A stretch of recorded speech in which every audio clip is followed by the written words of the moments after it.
এই পৃথিবীতে যখন অনেক পুরোনো দিনে মানে লক্ষ লক্ষ বছর আগে যে পৃথিবীর স্থলভাগ এটা গভীর জঙ্গলে ঢাকা ছিল।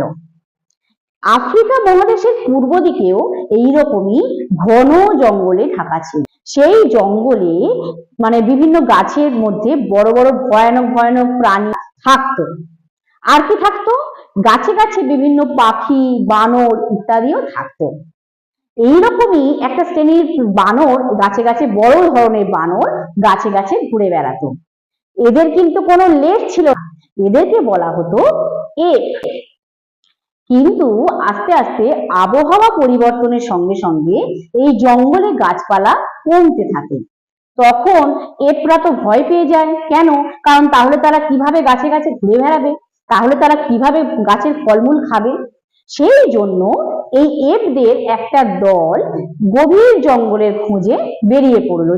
আর আরেকটা দল তারা ওই গাছ থেকে নিচে নেমে পায়ে মানে দুটো পায়ে ভর দিয়ে সোজা হয়ে দাঁড়ানোর চেষ্টা করে এবং হাঁটার চেষ্টা করে।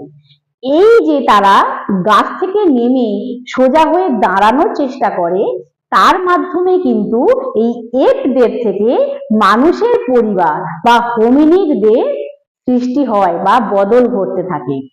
তাই আদিম মানুষদের থেকে আমাদের এই মানুষের যে পর্যায়, এটা কিন্তু এই লক্ষ লক্ষ বছর ধরে হয়েছিল।